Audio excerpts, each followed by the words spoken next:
Le sujet de la deuxième table ronde, vous le voyez affiché là, c'est malbouffe et produits transformés, éducation, information, réglementation, taxation, autorégulation, point d'interrogation. Nous avons 5 intervenants, là encore très différents, vous le verrez. À côté de moi, M. Pascal Léglise, qui est directeur de la qualité du développement durable chez Carrefour. Ensuite, Mme Anne Reul, qui est secrétaire générale de la FEVIA Wallonie, porte-parole de l'industrie alimentaire wallonne. C'est la dame là-bas. Oui, oh, excusez-moi, madame, bien sûr, excusez-moi.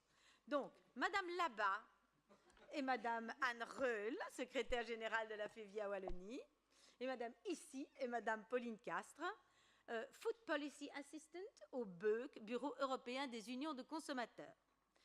Alors, Monsieur Éric Sonnet, là au milieu des deux femmes, qui est conseiller à la direction générale de l'inspection économique du service public fédéral économie.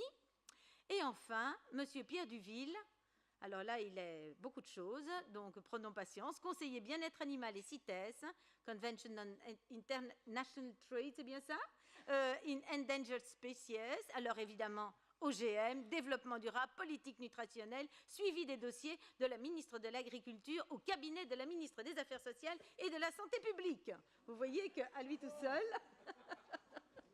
il combine énormément de choses.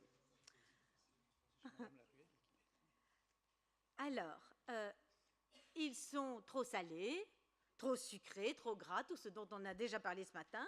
Ce sont les produits transformés.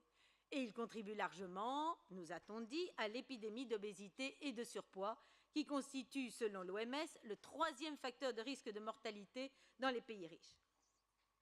La conclusion logique est que ces produits transformés doivent être reformulés. Mais la question est évidemment comment ? Par des accords volontaires avec le secteur de l'industrie alimentaire ou au contraire par des mesures contraignantes. L'industrie alimentaire et la grande distribution sont-elles de bonne volonté? On a vu que les consommateurs n'y croient pas beaucoup. Ou bien ne réagissent-elles qu'à ce qu'on leur impose? Madame Reul, Monsieur Duville, Monsieur Léglise, je vous pose la question. Je vais commencer. Bonjour à tout le monde. Et alors, je veux d'abord préciser que j'étais contente que la première table ronde ait abordé l'aspect plaisir, car c'est quelque chose d'important pour nous en tant qu'industrie alimentaire. Et d'ailleurs, on a eu un très grand plaisir à manger une assiette très variée et d'ailleurs aussi très équilibrée ce midi. Et donc, nous, c'est vraiment un credo chez nous au niveau de l'industrie alimentaire, c'est doser, varier, effectivement. Chaque produit de la pyramide alimentaire a sa place dans un menu équilibré, dans un style de vie sain. Donc ça, c'est quelque chose que moi, j'ai vraiment apprécié dans le débat précédent. Donc c'est le plaisir aussi, la convivialité. Et aussi, important d'ailleurs en Belgique et en Wallonie, puisqu'on a une culture, on l'a dit tout à l'heure aussi, culinaire, gastronomique. On vient en Belgique pour bien manger. Et nous, on attache une importance très grande à promouvoir la qualité et l'excellence de nos produits alimentaires belges. Pas seulement sécurité alimentaire, mais aussi qualité organoleptique et aussi, comme vous le disiez, formulation au niveau nutritionnel des produits à l'étranger. Donc, on a des fleurons importants et on peut en être fier, on veut en être fier. Voilà, ça, c'est un message que je voulais d'abord faire passer. Mais pour revenir tout de suite à votre question, effectivement, nous sommes, quand vous parlez d'une approche d'engagement ou d'accord volontaire, nous sommes effectivement, en tant qu'industrie alimentaire, pour cette approche volontaire parce qu'elle a donné des résultats. Je vais vous donner un exemple pour commencer. C'est celui de la réduction en sel. Nous avons une convention avec l'industrie alimentaire et une série de ses sous-secteurs où, justement, la teneur en sel des produits est plus élevée, donc tout ce qui est soupe, sauce, viande, plats préparés, le pain également. Et M. Duville, ici, est là également pour en témoigner, puisque c'est une convention qu'on a signée avec la ministre de la Santé, Anke Links, et le SPF Santé publique. Et cette convention, donc c'est un accord de l'ensemble des fédérations des sous-secteurs que j'ai cités et de l'industrie alimentaire. C'est un engagement de réduction de sel et on a mesuré que cette réduction dans les 3 dernières années a été importante. On est arrivé à un bon 10% en moyenne de réduction du sel, mais avec jusqu'à 15-20% de réduction de teneur en sel dans une série de produits comme les soupes, la viande, les plats préparés. Et donc là, c'est un engagement volontaire et donc cette démarche a vraiment montré que ça porte des résultats. C'est une approche aussi que nous favorisons en tant qu'acteurs responsables dans ce débat de lutte contre l'obésité, qui est un débat, et on l'a dit tout à l'heure aussi, multifactoriel. Et donc, l'industrie alimentaire est effectivement un des acteurs dans ce débat de lutte contre l'obésité, mais il y a évidemment tout ce qui est à côté et tout ce qui fait partie du style de vie de tout le monde. Donc, il y a l'exercice physique et il y a aussi les facteurs psychologiques, sociaux, etc. Et donc, nous, en tant qu'acteurs responsables, c'est une démarche, ce type d'engagement volontaire est pour nous quelque chose d'important parce qu'on peut, en tant qu'acteur responsable, justement, travailler avec une série d'autres acteurs qui font partie du débat aussi, travailler ensemble à atteindre des objectifs et des résultats concrets.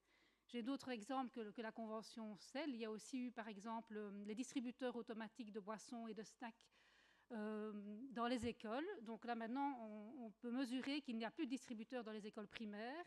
Et là aussi, à un moment, il y a eu la tentation, c'était avec la ministre Arena à ce moment-là, d'interdire les distributeurs.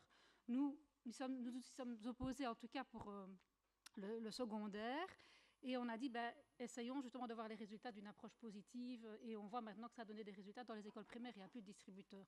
Autre exemple, on en parlera certainement tout à l'heure, c'est en matière de communication, de publicité. Là, il y a le Belgian Pledge. Là, c'est aussi un engagement volontaire avec d'ailleurs Comeos et l'Union belge des annonceurs, aussi sous le contrôle de la ministre de la Santé, où là, c'est aussi un engagement d'avoir une attitude responsable en matière de publicité pour les enfants d'une série d'entreprises alimentaires qui sont des annonceurs importants sur la télévision, les médias, Internet et dans les écoles également. Voilà quelques exemples qui prouvent en fait que cette approche de démarche volontaire a des résultats positifs. Et nous voulons continuer, nous voulons aller plus loin. D'ailleurs, ça se discute actuellement au niveau du SPF Santé publique de la ministre Onkelings et du fédéral, c'est aussi d'agir sur la balance énergétique. Donc là aussi, en tant qu'acteurs responsables, nous faisons partie du débat pour essayer d'avoir une balance énergétique, donc tout ce qui est consommé, toute l'énergie consommée, avoir un équilibre entre l'énergie consommée et l'énergie dépensée. Et là, on fait appel aux autres nutriments, évidemment, que sont la graisse, les sucres et autres apports énergétiques. Voilà, comme pour le sel, on est dans une démarche équivalente pour la balance énergétique. Donc voilà, ouverte en tout cas au dialogue et prêt à prendre nos responsabilités dans ce type de plateforme de concertation en tant que des acteurs responsables. Madame Castres, vous qui représentez les unions de consommateurs, qu'est-ce que vous en pensez? Alors d'abord, je voudrais dire quelques mots pour présenter le BUG. Je ne sais pas si vous connaissez exactement cette association. Donc on représente 41 associations de consommateurs à travers toute l'Europe. Donc autant Test Achat en Belgique que UFC Que Choisir en France, Switch au Royaume-Uni. Alors, justement, vous avez mentionné l'exemple du sel, qui est très intéressant, parce que nous, on pense qu'il y a des efforts, il y a des résultats positifs, comme vous dites, mais ça ne va pas assez loin et pas assez vite. Et surtout, le problème, je pense, là où une réglementation ferait la différence, c'est qu'il y aurait une approche harmonisée. On voit qu'il y a des efforts. Par exemple, en France, il y a des efforts de l'industrie, particulièrement sur tout ce qui est charcuterie. Et on voit qu'il y a eu ils ont participé, on va dire, pour les réductions de sel à plus de 60%. Donc on voit qu'il y a certains secteurs, c'est les résultats de Ocali, hein, qui est rattaché à l'ANSES en France. Et donc, on peut dire qu'il y a clairement des efforts de l'industrie, surtout certains secteurs, mais nous, on veut protéger tous les consommateurs. Donc, on voudrait qu'il y ait des efforts partout. Et surtout, souvent, on trouve ça un petit peu problématique que l'industrie nous dise, par exemple, au Royaume-Uni, on a enlevé 11 tonnes de sel. Mais par exemple, encore une fois, l'ANSES en France dit que sur la totalité des aliments, ça représente une réduction du sel de 1%, ce qui est vraiment assez peu. Et surtout, on voit encore avec nos tests comparatifs qu'avec 2 menus identiques, on peut en une journée ingérer 6 grammes de sel, ce qui est la recommandation de l'OMS par jour, ou alors avec un autre menu identique, donc on peut ingérer 13 grammes de sel. Donc on pense que les efforts doivent être harmonisés partout et que malheureusement, avec une approche volontaire, on n'atteint pas cet objectif. Monsieur Duville, je crois que vous avez des idées à ce sujet. Vous pouvez nous en faire part? Oui, des idées, des suggestions, certainement. Et tout d'abord, bonjour à tout le monde. Je vous remercie de m'avoir invité à participer à ce colloque sur cette matière aussi importante et intéressante que l'alimentation. Je voudrais tout d'abord dire que je partage évidemment le sentiment de Madame Castres et également rappeler que les accords qui ont été passés avec l'industrie, comme l'a dit Madame Reul, ont effectivement permis d'avancer positivement dans la question notamment de la teneur en sel dans les produits alimentaires, que nous allons évidemment essayer de continuer et d'aboutir à des résultats aussi intéressants en matière de teneur en sucre et également en mauvaise graisse. Toujours dans ce même souci également de collaboration et avec un objectif en fait en termes de résultats plutôt que de moyens. Mais ceci dit, Madame Castres a raison de dire qu'il faut à tout prix qu'il y ait une approche également harmonisée au niveau international, parce que c'est vrai que je crois que Testachat récemment a fait une étude en Belgique qui constatait que pour toute une série de produits, la diminution en sel n'était pas tout à fait effective, et fatalement, tous les produits ne sont pas nécessairement transformés et préparés en Belgique. Donc c'est vrai qu'il faut une approche plus globale, et là vous avez tout à fait raison, qu'il reste encore du travail. Il faut aussi rappeler que la diminution de sel dans les denrées alimentaires fait partie d'une stratégie qui est globale. Il y a effectivement ici l'engagement volontaire de l'industrie de diminuer la teneur en sel, mais en parallèle également le travail des autorités pour sensibiliser la population justement à la nécessité peut-être de moins saler également ces aliments, car si effectivement vous diminuez la teneur en sel mais que d'autre côté vous ne modifiez pas votre comportement avec votre salière, nous risquons d'avoir effectivement le même problème. Je voudrais quand même rappeler que le sel dans l'alimentation provient à 80% des produits transformés. Donc certes, la salière chez soi, c'est à surveiller, mais c'est quand même pas la plus grande partie. Enfin, c'est pas par ce biais, on va dire, qu'on ingère le plus de sel. Non, tout à fait. Mais je parle ici qu'il y a une stratégie globale et que ça ne se limite pas simplement à un accord avec l'industrie. Donc il y a d'autres mesures qui sont effectivement mises en place. Et il ne faut pas oublier, in fine, nous espérons voir un résultat concret au niveau de l'amélioration évidemment de l'état de santé de la population. Et c'est la raison pour laquelle nous allons encore lancer maintenant une étude avec notamment des analyses d'urine pour voir s'il y a effectivement une diminution du taux de sodium dans les urines et voir que effectivement les efforts qui ont été faits ont porté leurs fruits, car c'est ça qui compte finalement. Dernière chose, excusez-moi, outre ces mesures-là qui sont prises dans le cadre du PNNS, je pense qu'il est important pour nous en tant qu'autorité de faire de manière régulière également des enquêtes alimentaires sur les habitudes alimentaires de la population. Il ne faut pas oublier que les derniers chiffres dont nous disposons datent déjà de 2004 et nous venons précisément de relancer une grande enquête alimentaire donc des habitudes de toute la population avec pour la première fois un scope qui comprendra les enfants, sachant qu'aujourd'hui la problématique de l'obésité infantile est devenue extrêmement importante. Madame Reul, je crois que vous vouliez intervenir. Si je voulais juste ajouter, c'est vrai que nous aussi on est demandeurs d'une harmonisation parce qu'effectivement, comme vous le dites, si on réduit en sel, je prends par exemple du pain, si on le fait uniquement en Belgique et que nos voisins français ne le font pas, ben, le goût évidemment va être altéré et donc on va avoir des consommateurs qui vont aller acheter ces produits-là de l'autre côté des frontières et donc économiquement ce n'est pas tenable. Donc on doit faire ça de façon progressive, et d'autant plus qu'il y a les autres aspects, les autres apports du sel dans les aliments, par exemple la conservation. Donc on ne peut pas réduire d'un coup une quantité importante de sel sans avoir d'autres conséquences. Donc je voulais, voilà, ok, ce serait mieux que ce soit harmonisé au niveau européen, mais bon, ici on a déjà pris les devants. Si j'ai bien compris, quand même, il y a chez Madame Castres le problème aussi de pas assez vite. Et donc, il me semble qu'effectivement, en négociant pas à pas, on risque de ne pas atteindre cette exigence-là. Oui, on reconnaît que évidemment l'industrie, il y a toujours des problématiques techniques pour le goût, mais on voit parfois, et très souvent dans les tests de nos membres, que deux produits identiques, l'un peut contenir par exemple en notre membre suisse, a vu que dans deux sauces tomates, il y avait entre l'une et l'autre une différence de 11 fois le taux de sel dans la deuxième sauce tomate. Donc il faut, bien sûr, il y a des limites techniques, mais on pense qu'il y a encore beaucoup de progrès qui sont possibles. Je pense aussi, enfin j'ai cru constater qu'il y avait une volonté de sensibiliser le consommateur, de dire oui, il se laisse prendre, il continue à se laisser prendre à la publicité, aux techniques de marketing dans les magasins, etc. Est-ce qu'il ne faudrait pas que ce soit d'abord le consommateur qui dise bah non, moi je veux pas de ça, je limite mon taux de sel à ça, je regarde les étiquettes, est-ce que c'est possible ? Alors, le consommateur, il n'est pas tout seul dans un environnement neutre, il est quand même dans un environnement qui l'incite à acheter certaines choses. Donc on pense qu'il y a quand même des règles à appliquer pour le marketing, particulièrement pour les enfants et particulièrement avec l'épidémie d'obésité qui est en train de... Enfin, c'est hallucinant quand on voit les derniers chiffres de l'OMS qui ont été publiés il y a un mois, ça va vers un enfant sur 3 qui va être obèse. Et actuellement... Par exemple, au Royaume-Uni, c'est un enfant sur 3 déjà, et en 2050, ça serait un enfant sur 2.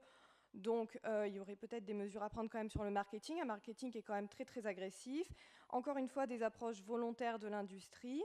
Et particulièrement, nous, on a par exemple vu des engagements sur certains médias, mais pas sur tous, par exemple sur les médias Internet, sur les sponsors. Nous, on trouve ça inadmissible que des événements comme les Jeux Olympiques de Londres soient sponsorisés par McDonald's. Évidemment que les athlètes doivent manger très très rarement ce type de produit, et ce n'est pas une manière d'encourager, je pense, à des bonnes habitudes alimentaires. Donc, certes, le consommateur doit être responsable, mais pour ça, il faut déjà qu'il ait un étiquetage clair. Et nous, ce qu'on demande depuis longtemps, c'est un système qu'on appelle de traffic light, c'est-à-dire un code couleur sur les aliments. Alors, la première demande, c'était déjà sur la face avant. On sait que les consommateurs passent entre 4-10 secondes par produit, donc 30 secondes par produit pour des courses totales, je parle, à lire les étiquettes. Donc, on pense déjà que ça devrait être à l'avant des produits et pas à l'arrière, que les gens ne devraient pas devoir aller chercher l'information. Et deuxièmement, donc, ce système de traffic light, ce n'est pas un système qui mettrait une étiquette rouge sur un produit, une étiquette verte sur une autre. Non, ça serait pour 5 catégories, donc ça serait le sucre, le sel, le gras. Il y aurait un étiquetage couleur pour chaque nutriment, ce qui permettrait aux gens, et surtout ceux qui sont les moins éduqués, d'avoir accès un petit peu à un tableau nutritionnel, de savoir quel produit a un profil nutritionnel riche en gras. Alors, on a eu des attaques très très très fortes de l'industrie, particulièrement l'industrie italienne, qui nous a dit, mais par exemple, le parmesan, tout ça, des produits traditionnels vont être attaqués. Certes, mais il faut savoir que le parmesan, c'est un produit riche en gras, riche en sel, ça ne veut pas dire que les gens ne doivent pas en manger. C'est juste pour que les gens sachent, certes, ce produit-là est riche en sel et riche en gras, je vais peut-être en manger moins souvent ou prendre une plus petite portion. Donc nous, vraiment, c'est une approche, pas seulement de dire on va mettre une étiquette rouge, on va diaboliser les produits, c'est vraiment apprendre que chaque produit a quand même un profil nutritionnel. Comme on dit, tous les produits de la pyramide alimentaire ont une place, mais certains ont une plus grande place que d'autres, il faut quand même le reconnaître, et c'est ça qu'on aimerait quand même encourager et aider les consommateurs à s'orienter vers des choix quand même plus santé. Et il faut dire aussi qu'avec les traffic lights, ce qui est intéressant, c'est que les gens vont pouvoir comparer les produits. Et en dernier, c'est aussi une incitation pour l'industrie agroalimentaire à reformuler ses produits. Qui n'est pas rien. Monsieur L'Église, vous êtes dans la grande distribution. Est-ce que vous êtes favorable à ce genre de choses ou est-ce que ça vous effraie? Mais d'abord, de façon générale, dans la grande distribution, ceux qui en font le plus sont à peu près à 35% de leur assortiment en produits à marque de distributeur. Donc nous avons exactement les mêmes défis à ce moment-là que l'industrie alimentaire, sachant que ceux qui élaborent nos produits sont évidemment des membres également de l'association de l'industrie alimentaire. Donc on s'est engagé d'abord dans le même engagement avec le ministre en l'état sur la réduction sur le plan sel. Ce que je voudrais ajouter peut-être, c'est la façon dont le plan sel est suivi par la suite et peut-être analysé. Et là peut-être il y a quelques points qui pourraient être améliorés avec l'autorité publique pour pouvoir peut-être donner l'élan que souhaite ma collègue de droite et la rapidité à laquelle elle souhaite arriver. Donc là, je crois qu'il faudrait plutôt voir de ce côté-là comment on peut améliorer, parce que de façon unanime, ce qui a pu être amélioré l'a été, pour autant qu'on ne perturbait pas dans un premier temps le goût au niveau du consommateur. Donc on reteste en général les produits dont on a diminué le sel et on voit s'il y a une influence perçue par le consommateur sur le goût du produit. Quand c'est le cas, on est obligé de passer par une information. On doit pouvoir lui dire ce produit a été réduit en sel, parce qu'autrement il s'en détourne. Il ne retrouve plus le goût du produit qu'il avait dans sa bouche et il dit c'est pas possible, moi j'achète autre chose. Donc là, il y a une information-éducation en parallèle qui doit être développée. Ça, c'est ce que nous avons constaté. Pour le reste, sachez que les formulations des produits se font entre tous les ans ou maximum tous les 3 ans. Et c'est l'occasion pour nous alors de revoir aussi bien au niveau des additifs que des ingrédients pour lesquels l'évolution santé nous demande d'agir et de prendre des mesures préventives, qu'on exécute cela. Donc, de façon générale, on ne s'oppose absolument pas. On doit coupler ça à une bonne information du consommateur. Et alors, en ce qui concerne l'étiquetage, on a des discussions au sein du groupe, d'ailleurs aussi au niveau international. C'est assez culturel également. Et la notion de diabolisation est le terme exact. Certains pensent qu'on diabolise l'aliment lorsqu'on lui met une connotation négative, mais qui en soi n'a rien de négatif puisqu'elle traduit la vérité. L'exemple du parmesan est très clair. Et donc, je peux comprendre que dans parfois certaines opinions publiques, oui, on préfère aller plutôt vers des allégations, mais il faudra encore que celles-ci soient compréhensibles et bien justifiées pour le consommateur et vérifiables. Donc le débat est de fait encore sur la table, ça c'est certain, mais nous plaidons pour une approche, une communication la plus claire que possible pour les consommateurs. Et cette explication que vous envisagez lorsqu'on descend un produit en sel, comment est-ce qu'on pourrait expliquer au consommateur que s'il n'a pas le même goût, c'est parce qu'on a fait de son mieux pour que lui aille mieux? On va pas. Tout à l'heure, quelqu'un disait, je pense que c'était Carlo Di Pasquale, disait attention, dans l'information, elle doit être courte et brève. Si on commence à lui expliquer pour sa santé qu'on a diminué le taux de sel dans les préparations de haché, c'est mal barre. On doit lui dire, voilà, le haché a été réduit en sel, point. Il a donc un autre goût. Bon, après, évidemment, c'est toute l'information collatérale qui doit exister de tous les côtés, qui nous assure qu'à la maison, il ne mange pas avec la salière à côté de l'assiette, donc, pour en remettre tout autant de ce qu'on a enlevé par ailleurs. Donc là, je crois que c'est dans un contexte global qu'on doit effectivement communiquer, et de préférence tous dans le même sens. Le livre blanc recommande de donner aux consommateurs, en plus des renseignements sur la composition, le taux de sucre, le taux de sel, le taux de gras, etc., plus d'informations sur les dimensions environnementales, sociales et de bien-être animal des produits. Et tout cela sur les étiquettes ou sur les packaging. Est-ce qu'il est possible vraiment d'attendre d'un consommateur qu'il juge sur un si grand nombre de critères? Alors, je pense qu'il y a plusieurs questions liées aux aspects environnementaux et vraiment bien-être animal. On le voit en particulier dans certains pays qu'il y a un intérêt de plus en plus clair pour le consommateur pour savoir de quelle façon son produit a été produit, quelles ont été les conditions de travail des personnes qui ont produit la denrée alimentaire. Pour le bien-être animal, on le voit particulièrement par exemple en Allemagne, il y a un intérêt très très clair pour un étiquetage. Alors, en tant qu'association de consommateurs, on dit toujours aussi « attention, trop d'informations tue l'information ». On ne veut pas non plus qu'il y ait trop d'informations. Et surtout, s'il doit y en avoir une, elle doit être harmonisée. On a vu actuellement, il y a eu un débat au niveau européen sur un étiquetage pour tout ce qui est aspects environnementaux. Et au final, il n'y a pas eu vraiment d'accord sur des critères clairs. Et chaque industrie voulait, se adapter en gros selon ses produits, utiliser les critères qui les arrangeaient, c'est-à-dire les émissions de CO2 ou parfois l'utilisation d'eau ou le transport. Donc clairement, il n'y a pas de ligne directrice au niveau européen, ni pour le bien-être animal. La Commission européenne avait discuté pendant un temps d'un logo bien-être animal dans sa stratégie 2012-2015, ça n'est plus à l'ordre du jour. Donc clairement, c'est laissé à des initiatives volontaires. Et là, ce qui nous effraie un petit peu parfois, c'est que les critères ne sont pas clairs et ça peut être vraiment déconcertant pour les consommateurs. Donc ce qu'on voudrait quand même, c'est que dans ce cas-là, il y ait un contrôle soit des autorités nationales et au mieux pour nous évidemment européennes pour ces labels. Mais c'est sûr que l'intérêt grandit et ça peut être aussi... c'est à la fois un problème et quelque chose de bien. J'ai envie de dire que l'industrie développe ses critères parce qu'ils voient que les gens s'y intéressent, mais il ne faut pas que, en fin de compte, ce soit pas une information claire et que le consommateur n'y trouve pas son compte. Monsieur Sonnet, Madame Castres a prononcé le mot contrôle. Je crois que ça vous intéresse particulièrement. Est-ce que des informations comme celle-là pourraient effectivement être contrôlées avec les services dont nous disposons actuellement ? Donc tout d'abord, j'aimerais faire une importante distinction entre le service que je dirige et l'AFSCA, donc qui n'est pas présente aujourd'hui. Disons que nous travaillons main dans la main, mais nous avons des rôles différents. Donc l'AFSCA a un rôle dans un cadre sanitaire et nous avons plutôt un rôle dans le cadre de l'information aux consommateurs, mais également dans le cadre en fait via l'étiquetage notamment, mais également via des contrôles qui n'ont pas cet aspect sanitaire. Donc, par exemple, l'exemple du sel, c'est un peu entre les deux, hein. Donc, il y a quand même un caractère santé. Donc, nous avons un protocole avec l'AFSCA et donc, si jamais un jour il y a des contrôles qui sont prévus, eh bien, il faudra un peu voir qui fait quoi dans ce cadre-là.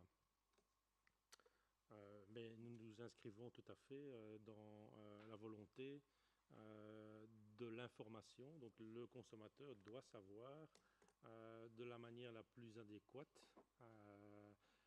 J'étais pendant la période du lunch avec quelqu'un qui me dit « Moi, je n'achète jamais des produits emballés. » Donc, si on commence à avoir des informations, il faudra effectivement, on arrive dans un autre problème, c'est le problème du suremballage. On voit d'ailleurs certains emballages, donc peut-être pas dans l'alimentaire, où on doit coller des pliants en plus sur l'emballage pour que l'information soit complète. Compte tenu en plus qu'en Belgique, ça doit être de l'affichage en au moins 2 langues.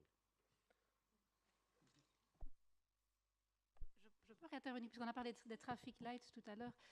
Donc c'est vrai que l'étiquetage, juste sur l'aspect environnemental et sociétal, c'est vrai que là, il y a beaucoup d'efforts qui sont faits du côté de l'industrie, mais comment le communiquer, c'est la grande question. Et comme vous dites, trop d'informations tue l'information. Maintenant, avec l'évolution des technologies, bon, beaucoup se trouvent sur les sites Internet, donc avec les QR codes et les codes barres, on sait aussi retrouver de l'information par ailleurs, autrement que par l'étiquette.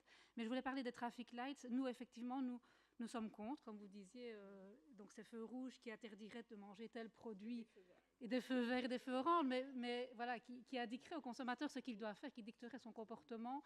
Et ça toucherait, d'ailleurs, comme en Italie, beaucoup de nos fleurons, comme les charcuteries d'Ardennes, nos fromages, le chocolat, voilà, des produits qui ont aussi toute leur saveur. Mais au-delà de ça, ce qui nous tracasse plus, c'est qu'on déresponsabilise le consommateur, on l'infantilise, on lui impose un peu ses choix. Nous préférons une approche où on responsabilise le consommateur, c'est-à-dire qu'on lui donne une information objective. Et c'est pour ça que nous avons voulu suivre la voie des repères nutritionnels journaliers, donc les GDA. Ce sont les petits carrés d'informations nutritionnelles que vous retrouvez maintenant sur beaucoup d'emballages dans tous les commerces. Et donc, c'est une information nutritionnelle qui se trouve là-bas et qui permet au consommateur de faire un choix responsable, un choix pour sa santé aussi. Donc là, tout l'aspect éducation, effectivement, comportement, éducation, un style de vie, ça est très important, il doit aller en parallèle. Mais donc une information objective qui le guide et qui lui permet, lui en tant qu'acteur, on a parlé tantôt de consomme-acteur, j'avais aussi entendu dans un débat télévisé le consommateur n'est pas consommateur, mais voilà, il doit aussi être responsabilité et on doit l'y aider. Et nous sommes partisans, et déjà depuis 6 ans, et Comeos y a participé aussi, donc on a recommandé à nos membres d'utiliser ces repères nutritionnels journaliers. Et maintenant, on voit qu'avec la nouvelle directive européenne sur l'étiquetage, on va dans ce sens-là aussi au niveau de l'information nutritionnelle. Voilà, on avait anticipé les choses et on a vraiment beaucoup d'entreprises qui le font actuellement. Il est peut-être un peu curieux quand même d'entendre l'industrie alimentaire dire qu'il faut responsabiliser le consommateur, alors qu'on a vu dans le thermomètre solidariste que le consommateur a tout à fait l'impression, lui, d'être manipulé par l'industrie alimentaire.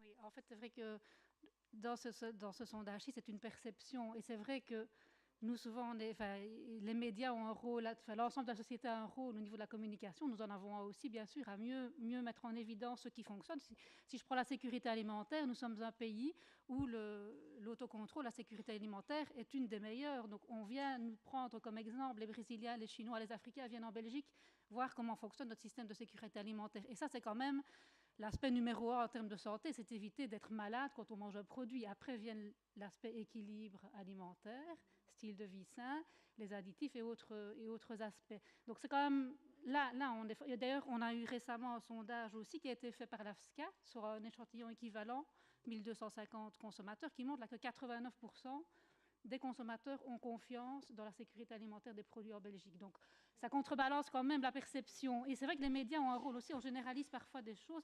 Bon, on a un travail aussi, nous, en tant qu'industrie, en tant qu'acteurs de l'offre de communication, parce qu'on n'a pas toujours la bonne connaissance de ce qui se passe vraiment. Voilà, donc, ce que je peux dire. Alors, l'aspect sécurité alimentaire, c'est vrai qu'en Europe, on a un système très, très avancé. On le voit, par exemple, actuellement avec les négociations avec les États-Unis, par exemple. On a un système d'alerte rapide, on a beaucoup d'outils, on va dire, au niveau européen sur la sécurité alimentaire. Ce qui m'embête un petit peu, c'est que souvent le débat sur la sécurité alimentaire est fait pour éviter le débat sur la nutrition. On l'a vu sur le débat justement sur tout ce qui est environnemental, c'est-à-dire que l'industrie était d'accord pour les critères environnementaux, mais quand nous, on a demandé qu'il y ait des critères aussi santé intégrés sous cet aspect environnemental, on nous a dit non. Donc en gros, on peut vendre des produits très gras, très sucrés, imaginez ce que vous voulez, avec plein d'étiquetages qui montrent que peu de CO2, utilisation d'eau, bon. Donc en gros, c'était les aspects santé, non. Maintenant, on a compris que les gens s'intéressent à l'environnement, donc on va tabler là-dessus. Pour revenir sur les traffic lights, alors d'ailleurs, je suis un petit peu choquée d'entendre le mot objectif. Les traffic lights, c'est en fait le gouvernement au Royaume-Uni qui a encouragé les supermarchés, et il y a certaines industries qui se sont engagées aussi, parmi lesquelles PepsiCo, Mars par exemple, se sont engagés donc à utiliser les traffic lights. Les traffic lights, ça calcule donc par exemple pour le sel, il y a donc un vert, c'est-à-dire que le produit contient peu de sel, ensuite moyennement de sel et beaucoup de sel. Et ces taux ont été calculés à partir de recommandations faites par les comités scientifiques des gouvernements. Donc c'est pas une information qui sort de nulle part, c'est une information, je pense, objective. Donc utiliser le terme objectif pour dire que on veut que les consommateurs aient des informations objectives. Je pense que le traffic light remplit ces conditions. Et ce qui est très intéressant aussi, c'est que les GDAs, certes, donc les Guideline Daily Amounts, qui sont donc les apports journaliers recommandés, sont utilisés par une grande partie de l'industrie. Mais alors, il y a plusieurs problèmes avec les GDAs. Tout d'abord, les portions, c'est-à-dire quand on vous met sur une boîte de céréales 30 grammes, alors qu'on sait que les gens consomment entre 60 et 80 grammes, je ne suis pas sûre que les consommateurs vont vraiment bien évaluer les pourcentages qu'il y a sur la boîte. Si on vous dit que votre bol de 30 grammes représente 50% de votre apport en sucre et qu'en fait vous en mangez 60, ça veut dire 100%.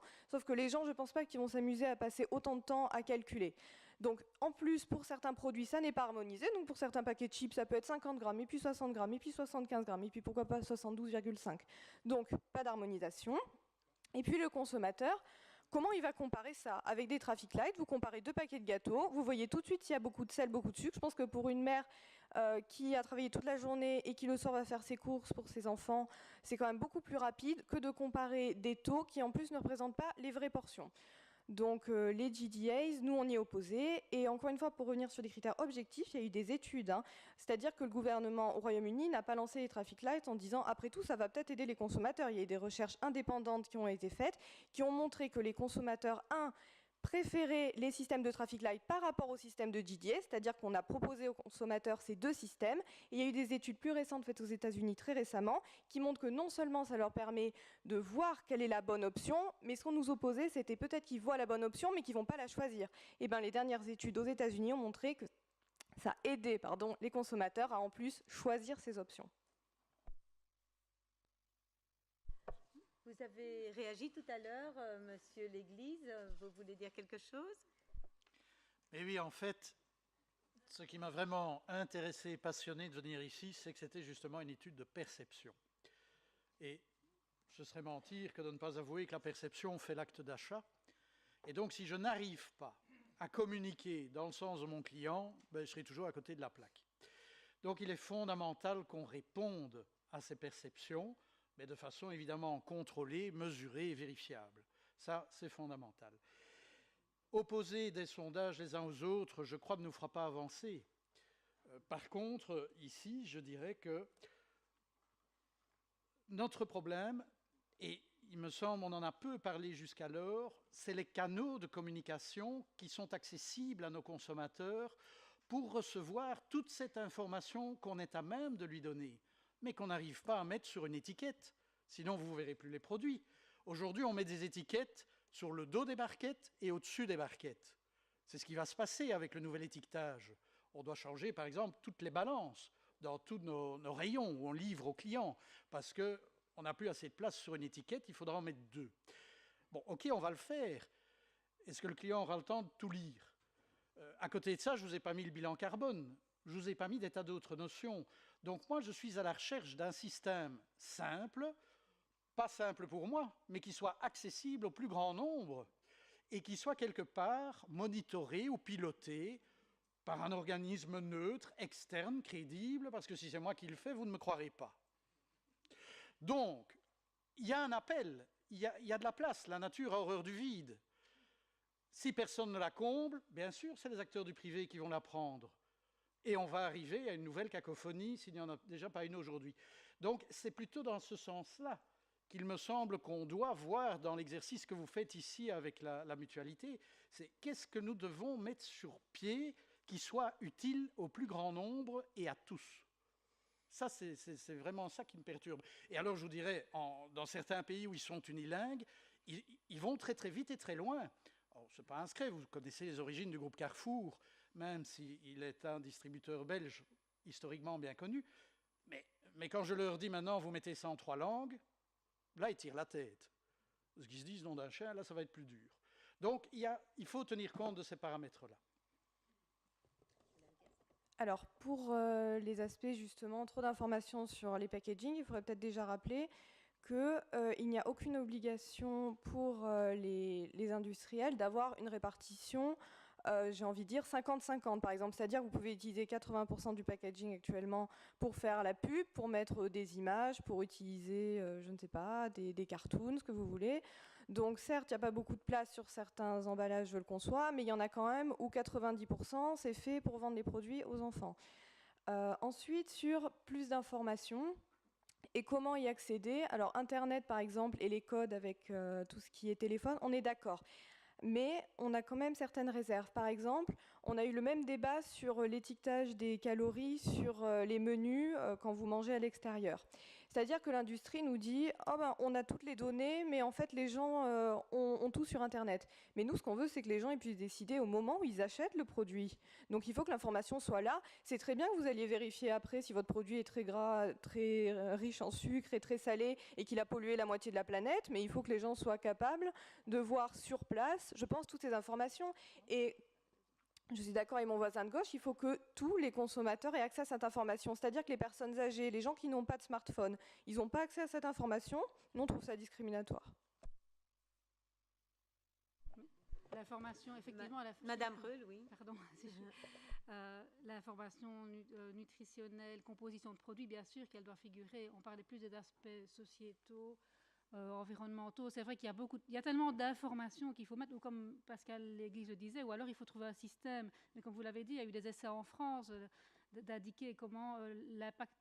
Enfin, l'environnement, c'est l'énergie, l'eau, l'impact sur la biodiversité. C'est une série de facteurs. Si on veut mettre ça de façon simple sur l'emballage, ça implique un bilan environnemental de l'ensemble du produit, d'abord, qui coûte très cher. Donc, le prix du produit va s'en ressentir aussi, parce que si les entreprises doivent faire, enfin, elles le font, maintenant, elles s'engagent dans cette direction-là. Mais s'il faut le faire, s'il faut l'indiquer de façon simple et lisible pour le consommateur, c'est pas évident.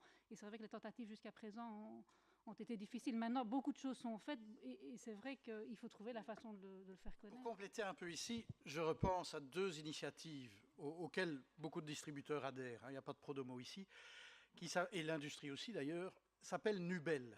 Nubel, c'est la table de nutrition belge, avec belge, supportée d'ailleurs, sponsorisée par le ministère de la Santé publique, si je ne me trompe pas, et dans lesquelles, évidemment, les distributeurs, moyennant évidemment des analyses à la clé, introduisent les produits avec leur composition nutritionnelle chimique.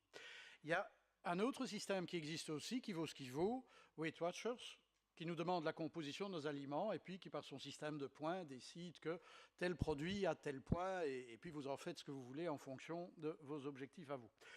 Donc, je veux dire, il y a des initiatives qui existent. Il faudrait qu'on aille peut-être un peu plus loin pour voir comment les généraliser plus utilement. Ici, évidemment, Nubel, dans un premier temps, moi, on m'a toujours dit, mais qu'est-ce qu'on fait là-dedans? C'est une base de données qui est accessible au monde médical, si je ne me trompe pas. Récemment, je crois qu'ils l'ont ouverte au plus grand nombre. Mais c'était pour les médecins, nutritionnistes, diététiciens, lorsqu'ils doivent conseiller des régimes et autres, ils peuvent y avoir accès. Et donc, que ce soit des produits de l'industrie et ou des marques de distributeurs, ils peuvent retrouver alors les produits à conseiller. Après se pose la question quand même du contrôle, des analyses qu'on fait derrière pour bien garantir la chose. Parce qu'il y a quelques années d'ici, on comparait les tables de nutrition qui existent et vous avez différentes écoles avec des compositions quelque peu différentes. Et donc là se posait la question, est-ce que je prends la table du Sud, est-ce que je prends la table du Nord? À l'Est, il n'y en avait pas, non. Et je n'étais qu'au niveau belge. Je charrie un peu.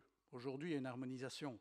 Mais je ne sais pas si on a une harmonisation au niveau européen, si on est tous bien d'accord sur les valeurs qu'on met derrière les produits qu'on analyse.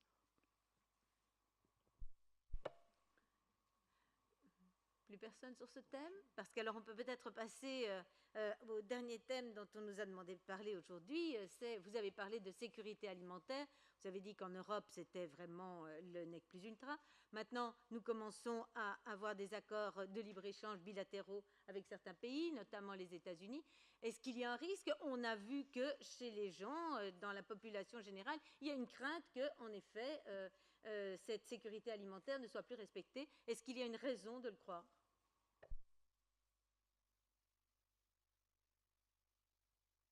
Oui, bon, d'abord, la question est très claire et je pense que la réponse peut être très claire aussi. À ce stade-ci, il n'y a pas de crainte à avoir. Et je peux vous dire aussi que la Belgique, notamment au niveau européen, plaide effectivement pour que dans le cadre de ces accords, il n'y ait absolument aucune concession qui soit faite en matière de sécurité sanitaire des aliments. On a notamment eu le débat récemment concernant la décontamination des carcasses à l'acide lactique. Et je peux vous dire que tant la ministre de la Santé que la ministre de l'Agriculture étaient d'accord qu'il fallait totalement s'y opposer. Il ne faut pas oublier que depuis des années, on impose aussi des normes d'hygiène extrêmement exigeantes à tous nos producteurs, à tous les acteurs de la chaîne alimentaire. Ce n'est pas pour ensuite les brader dans le cadre ici d'un grand accord effectivement important, qui est négocié au niveau européen, donc à 27. C'est donc des discussions difficiles, mais je peux dire que la position de la Belgique est très ferme en la matière. Je pense que le problème, ce n'est pas la position de la Belgique ou la position de la France, par exemple, sur l'acide lactique. Ils y étaient opposés, mais c'est actuellement autorisé, il faut le dire quand même, l'acide lactique. C'est donc un traitement de décontamination des carcasses bovines. Et c'est suite à une demande de ce qu'on appelle le USDA, qui est le département de l'agriculture aux États-Unis, qui ont demandé donc à l'EFSA, l'autorité européenne de sécurité des aliments, d'évaluer l'efficacité de ce traitement sur un certain nombre de pathogènes. L'EFSA a donné une opinion positive et la Commission finalement a autorisé ce traitement. Nous, on y était fermement opposés parce qu'on pense que jusqu'à maintenant, il n'y avait aucun traitement utilisé jusqu'à maintenant. Il n'y a que de l'eau qui est utilisée pour décontaminer les carcasses. Et au niveau européen, on a ce qu'on appelle donc l'approche de la ferme, enfin de la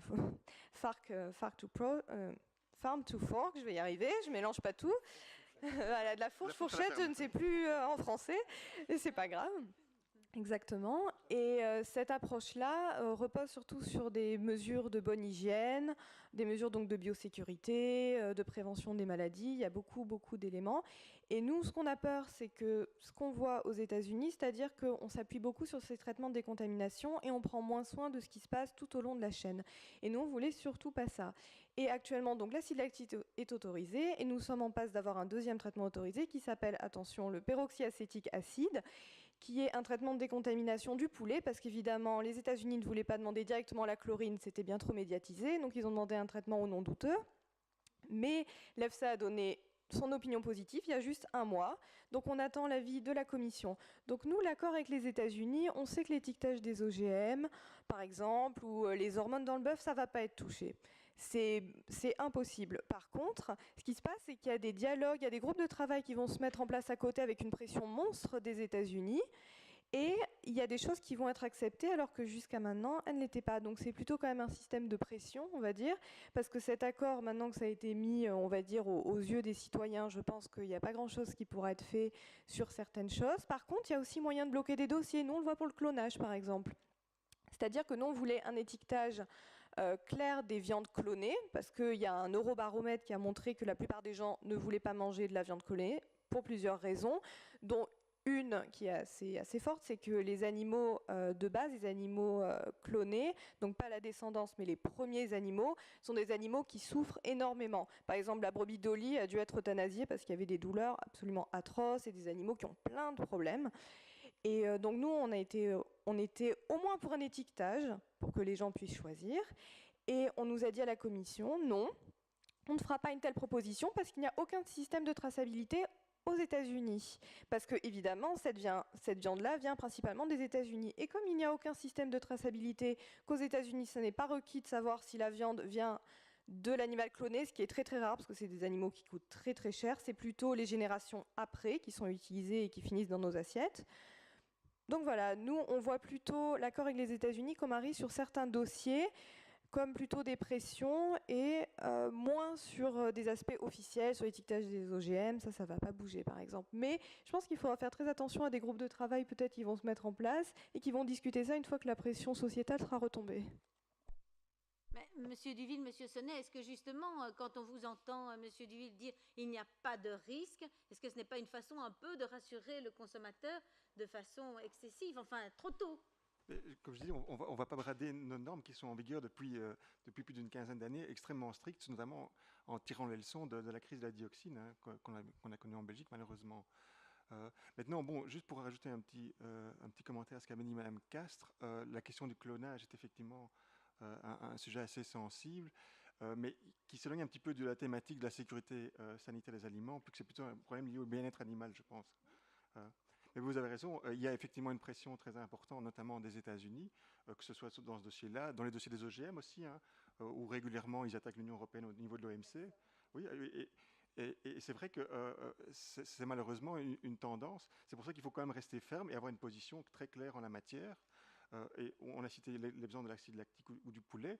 C'est pas pour ça que demain nos producteurs vont du coup appliquer des normes moins strictes, heureusement. Et d'ailleurs, il y avait très très peu de demandes pour l'acide lactique en Europe de la part des agriculteurs. Absolument. Et pareil pour le peroxyacétique acide. Donc c'était vraiment une demande des États-Unis de pouvoir importer leur bœuf. Et clairement, le commissaire qui s'appelle Karel de Gucht, qui est venu au Parlement dire aux parlementaires, si vous votez contre l'acide lactique, ça mettra fin à l'accord avec les États-Unis parce qu'ils veulent importer leur bœuf, clairement.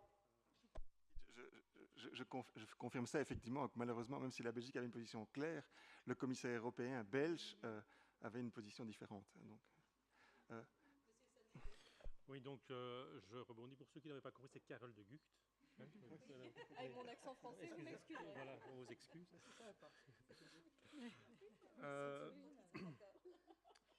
En fait, je rebondis sur ce qu'on expliquait sur la viande clonée, mais qui est en fait une problématique assez similaire. C'est effectivement toute la crise de la viande chevaline qui s'est produite l'année précédente.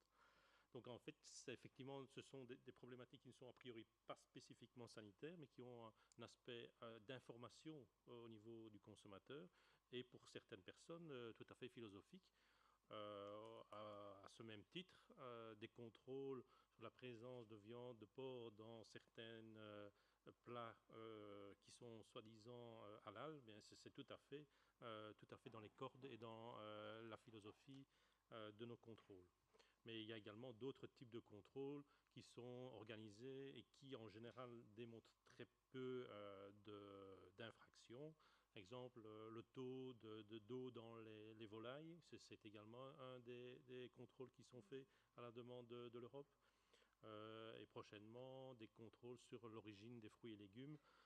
Donc tout ce genre d'informations se font régulièrement et de manière générale, même si effectivement il y a toujours des infractions, on est d'accord, mais le taux de respectabilité, disons, des règles sont relativement élevés, en tout cas pour la Belgique. Merci beaucoup. La gardienne du temps qui est assise là au premier rang m'ayant fait un signe implacable. Si quelqu'un a encore quelque chose de très essentiel à dire, s'il vous plaît, brièvement. D'accord ? Ouais. Je peux y aller. C'est juste pour dire, oui, sur cette question-là, donc nous sommes aussi contre l'abaissement des normes, bien sûr, de sécurité alimentaire dans le cadre des accords de libre-échange, pour une question de compétitivité aussi. Donc nous tenons à cette sécurité alimentaire importante. Nous devons la valoriser d'ailleurs à l'extérieur, c'est un point fort de la Belgique. Mais donc nous devons aussi, et nous exigeons, nous, dans nos demandes, dans ces accords, dans ces négociations de ces accords, que les produits importés respectent les mêmes exigences. Sinon, ce sont nos entreprises qui, économiquement, sont perdantes. Et je voulais juste embrayer sur un autre point qui me semble important. On parlait tout à l'heure de l'avancée de la science. Il faut savoir aujourd'hui que nos laboratoires développent des méthodes de détection d'une précision faramineuse. Le monde de l'infiniment petit est infiniment grand. Et c'est une réalité. Quand on fait des détections ADN et consorts, aujourd'hui on fait une analyse microbiologique traditionnelle. Demain, on va parler d'autres méthodes qui visent à détecter les bactéries via leur ADN. Ça veut dire qu'on va en trouver partout. Et à des quantités évidemment beaucoup plus petites. Le problème va être comment allons-nous interpréter ces résultats-là ? Parce que si jamais ça devait sortir comme ça sur la place publique, ça peut effrayer toute la population. Et donc aujourd'hui, en tous les cas, après maintes réunions, que ce soit à l'AFSCA ou ailleurs, il faut que nous nous intéressions, par rapport aux nouvelles méthodes d'analyse, aussi à la validité, à l'interprétation des résultats et aux conclusions qu'on peut en tirer pour aller intelligemment de l'avant. Et c'est vrai, il y a un point qu'on avait oublié dans la qualité tout à l'heure, nous y sommes pas confrontés, on répond aux demandes de clients, mais c'est la dimension religieuse. Vous avez raison, on ne l'a pas citée tout à l'heure, mais elle entre aussi dans nos magasins. Madame Castres, vous aviez... Juste pour rebondir pour finir, on va dire. Donc, pour rebondir sur l'infiniment, je sais plus. L'infiniment petit et très grand, mais aussi infiniment inconnu pour le moment. On le voit pour les nanomatériaux aussi. Donc, pour finir, j'aimerais surtout parler des contrôles officiels parce que, évidemment, on le voit dans certains, j'ai envie de dire dans la plupart des pays, que les budgets dédiés au contrôle sont en chute libre, au Royaume-Uni 32% par exemple. Donc c'est vrai qu'il faut des contrôles pour voir s'il y a ou non des irrégularités. Ça vaut autant pour le sel que pour les allergènes ou quoi que ce soit. Mais le problème, c'est qu'on voit qu'il y a moins en moins de ressources pour ces contrôles. Et je pense que c'est vraiment une question qu'il faut garder à l'esprit.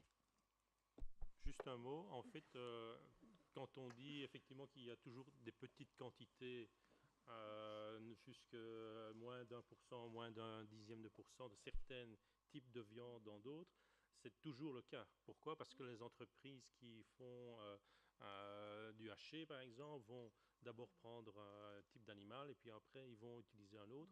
Et il y aura toujours à un moment donné des traces infinitésimales, d'une viande par rapport à l'autre. Donc il y a toujours des tolérances. Si on devait avoir un 0,00 comme le fameux coureur cycliste, il faudrait effectivement alors mettre le prix pour ces viandes qui sont pures. Il faudrait obliger les entreprises à nettoyer toutes leurs machines avant de pouvoir travailler une autre viande. Alors, nous avons encore quelques minutes pour un échange éventuel avec la salle. Si quelqu'un... Oui, je vois une main se lever. Monsieur Franck. Oui, mais écoutez, j'estime que pour un thermomètre justement sur la malbouffe, que finalement vous nous donnez l'impression que tout ce qu'on mange est super bon, il n'y a rien à redire. Et moi je vous prétends le contraire parce que je suis producteur laitier et aviculteur également.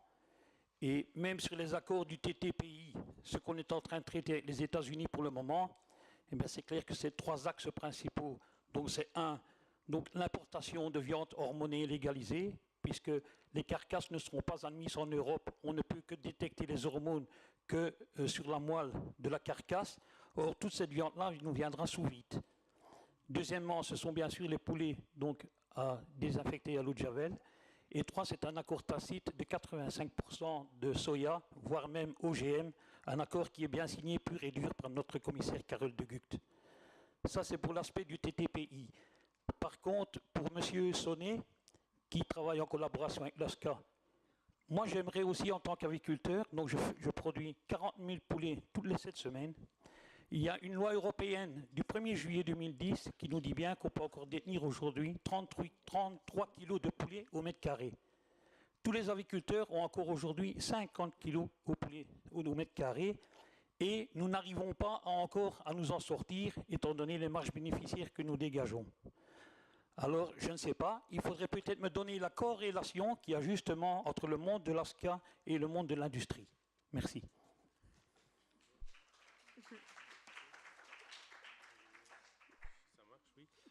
Je ne vais pas me prononcer au nom de l'AFSCA, donc moi je ne représente pas l'AFSCA, je ne vais pas me prononcer sur les règles ou la manière de travailler de l'AFSCA, donc je suis désolé, mais là je ne vais pas répondre.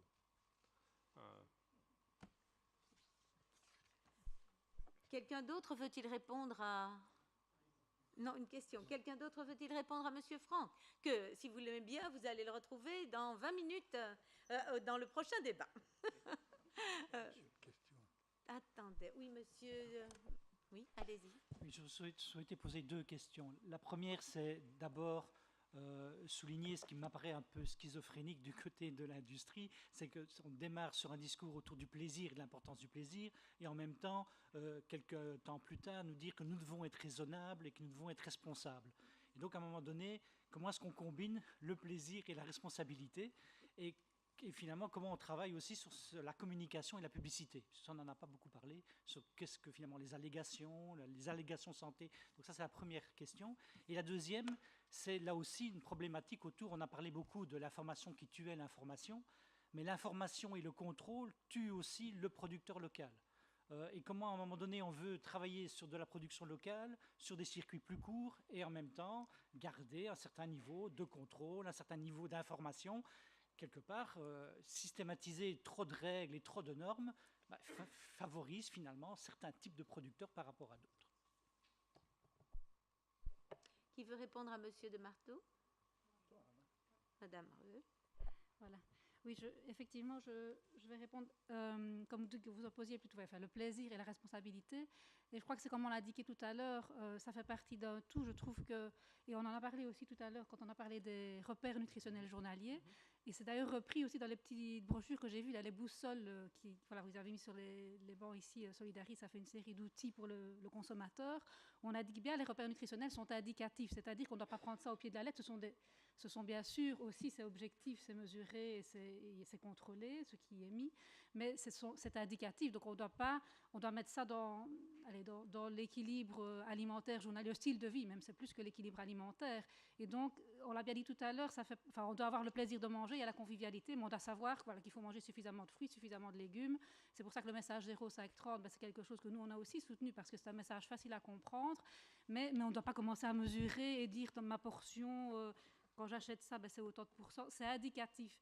Et là, nous, c'est pour ça qu'on promeut aussi toutes les formules. Et bon, il y a des outils aujourd'hui, vous en faites beaucoup au niveau de l'Observatoire de la santé du Hainaut, beaucoup d'outils pour aider le consommateur à s'y retrouver, à mieux comprendre et à savoir lui-même comment être responsable. Donc, nous essayons de notre côté, au niveau de l'offre, de l'aider en termes d'information, en termes de reformulation des produits, en termes des portions. On va aussi travailler là-dessus sur les portions alimentaires, tout ce qui touche plutôt à ce que nous, on peut faire que nos entreprises peuvent faire. Mais on est aussi conscient qu'il faut agir au niveau de la demande pour aider le consommateur à être responsable. Ce n'est pas facile de l'être tout seul dans toute cette information. Donc, il faut des outils des deux côtés. Il faut des progrès, des choses à faire des deux côtés. Mais l'aspect plaisir doit rester. C'est pour nous essentiel que manger, bien manger, la fierté de nos produits, du bon goût de la gastronomie belge, voilà, ça fait partie du plaisir. J'avoue que, vu ce que vous dites, je ne comprends pas très bien pourquoi vous vous opposez au traffic lights, parce qu'il me semble que c'est une manière extrêmement rapide et simple de se dire « oui, je prends cet aliment » ou « non, je ne le prends pas ». Parce qu'il est très caricatural et stigmatise. Voilà, c'est vrai, c'est noir ou blanc, quoi. Non, il y a 3. Oui, d'accord. Oui, il y a rouge, orange et vert. Oui, enfin. Mais c'est pas le pourcentage de calories. C'est une information qui est moins fine qu'un repère nutritionnel où vous avez une série de nutriments qui sont repris. Je pense qu'il faut savoir ce qu'on veut aussi à un moment. C'est-à-dire qu'on va dire « Oh, mais sur un produit riche en sucre, en sel et en gras, vous avez mis du rouge. Pourquoi vous allez culpabiliser les gens ?» Mais il faut bien que les gens aussi sachent que ces produits-là contiennent autant de sucre, autant de gras, autant de sel. Et pourquoi ? Parce que toutes les études de consommation actuellement montrent que les gens mangent trop de sucre, trop de sel, trop de gras. Et par exemple, si on regarde des données aux Pays-Bas, 1 à 2% des enfants seulement mangent la portion de 5 fruits et légumes recommandée. 1 à 2% des enfants. Donc reformuler, c'est pas seulement enlever du sel, enlever du sucre, nous on est d'accord, il faut aussi mettre peut-être plus de fruits et légumes dans les aliments, ce serait aussi une manière de reformuler. Mais les traffic lights, c'est pas simpliste, c'est simple, et je pense que c'est ce que les consommateurs ont besoin. C'est une information, c'est pas un verre sur un produit. C'est selon la catégorie, vous savez si votre produit est très riche en gras, très riche en sel. Et je veux dire, ça ne va jamais arrêter les gens de manger du parmesan et du jambon. Depuis 2006 au Royaume-Uni, il y a ce traffic light et c'est volontairement sur le jambon et sur le fromage. Et personne n'a arrêté de manger du jambon et du fromage. C'est juste pour informer les gens. Monsieur Chéniaud ? Oui, je voudrais poser une question à M. Duville. Je tiens à dire que j'ai eu un excellent échange avec lui lors de la présentation du résultat du thermomètre Solidaris. Mais je l'ai entendu dire... la Belgique a pris un certain nombre de dispositions légistiques qu'on ne va pas se laisser faire. Or, je suis tout de même un petit peu inquiet. Je cite simplement un journal que personne ne peut suspecter, Le Monde diplomatique, je crois que c'est même un journal relativement sérieux en Europe, qui titrait dans son édition de novembre 2013 « Le traité transatlantique, un typhon qui menace l'Europe ». je cite, « Imagine-t-on des multinationales traîner en justice des gouvernements dont l'orientation aurait pour effet d'amoindrir leurs profits ?» En clair, votre gouvernement, le gouvernement prend un certain nombre de dispositions légales pour interdire les choses qui seraient battues en brèche au nom de la doctrine du libre-échange. J'aimerais bien vous entendre, parce que vous avez eu l'air assez rassurant en disant on ne va pas se laisser faire, mais demain, je dirais qu'au niveau supra, on va vous balayer. Et on parle même de créer, dans cet excellent journal, des tribunaux spécialement sont créés à cette fin, justement pour arbitrer les conflits entre les États et d'éventuelles multinationales qui voudraient importer, monsieur y a fait allusion, des OGM ou des produits qui ne seraient pas permis dans notre charmant pays. Merci. Oui, merci, monsieur Genot. Je confirme, nous avons eu un excellent contact à l'époque. Oui, oui. C'est vrai que c'est une question qui met un peu sur le grill, sachant aussi l'historique de la Belgique au sein de l'Union européenne, hein, qui est traditionnellement aussi en faveur de la méthode communautaire. Or, justement, dans ce type de débat, et je pense notamment à la question notamment des OGM, hein, on a eu tout un débat très sensible avec l'autorisation d'un maïs récemment, et qui aujourd'hui pourrait mener peut-être à un retour de la subsidiarité au sein de l'Union européenne, vu qu'il y a une proposition de la Commission pour éventuellement redonner aux États membres la possibilité d'interdire sur le territoire ce type d'OGM. En tant que Belge, c'est vrai qu'on a toujours été plutôt en faveur de la construction européenne, et là on a l'impression qu'on fait peut-être un petit pas en arrière à cause de ce contexte effectivement extrêmement sensible. Donc voilà, c'était une bonne question et elle est très embarrassante. Monsieur Duville, pour votre franchise. Eh bien, je crois que ce sera le mot de la fin. Nous avons commencé avec 10 minutes de retard, donc nous ne sommes pas du tout en retard. Mais je vous suggère néanmoins de prendre notre pause, baptisée pause interactive, parce que les intervenants sont là, ils sont à votre disposition. Si vous voulez leur parler, n'hésitez pas. N'oubliez pas non plus de voter pour la ou les recommandations du livre blanc qui vous conviennent le mieux. Elles sont affichées là. Merci beaucoup et retour dans une vingtaine de minutes. Merci.